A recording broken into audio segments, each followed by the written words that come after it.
Serigne Abdou Khadr Mbacké est venu au monde une certaine nuit de vendredi 3 Muharram 1333 de l'hégire 1914 à Darou Alimul Khabir Ndam. Sa vertueuse mère Sokhna Aminata Bousso est la fille de Serigne Boussobé, frère de Sokhna Diarra, la vertueuse mère de Cheikh Ahmadou Bamba.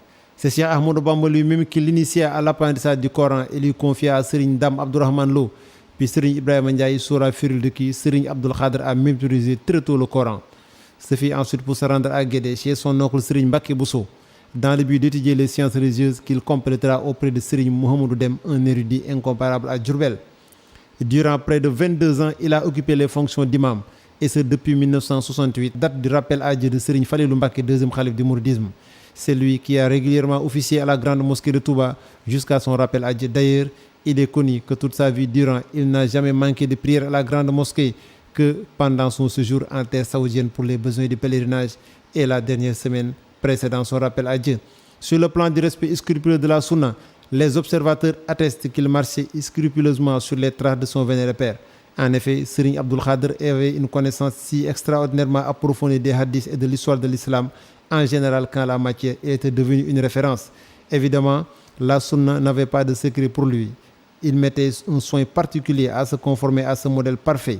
Tous ses faits et gestes, comme ses paroles, étaient calqués sur ceux de la meilleure des créatures, paix et salut sur lui.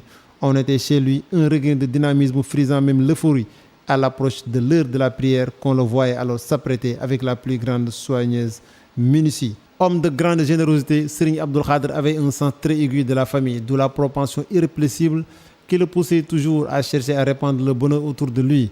Aussi souvent qu'il le pouvait, il procédait lui-même à la prière sur les morts.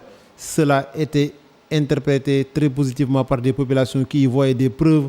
Cela n'était encore besoin de sa profonde humanité et son étroite implication dans toute forme d'action dont la finalité est le soulagement du bonheur des populations. Serigne Abdou Khadr accordait une importance à tout ce qui touche la famille de Cheikhoul Khadim. À la vérité, c'est qu'il vouait à son père et maître spirituel une considération sans commune mesure. Ainsi, il se rendait souvent au village de Nawel, sur le mausolée de Sokhna Asta Walo, la mère de Sokhna Diarra Bousso, sa vénérable grand-mère, dont il visitait fréquemment le mausolée à la ville de Porokhane.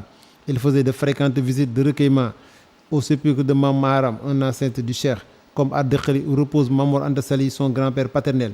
Les mausolées de Serigne Boussobé, son grand-père, et de son oncle Mame Mor Diarra Boussobé recevaient aussi ses visites assidues, de même que celui de Mame Bara Sadio, un grand-oncle de Cheikh à Bofel. Aujourd'hui, ces exploitations agricoles et d'art de Guédé, Boustane et Bagdad ont perpétué le souvenir d'un saint, d'un érudit incomparable et d'un serviteur de Dieu inégalable. Notre Seigneur, qui nous l'avait donné pour notre bonheur, nous l'a arraché après seulement 11 mois de magistère. Il aura vécu un séjour terrestre de 75 ans quand il nous a quittés ce jour fatidique du dimanche 13 mai 1990. Puisse Dieu augmenter ses lumières.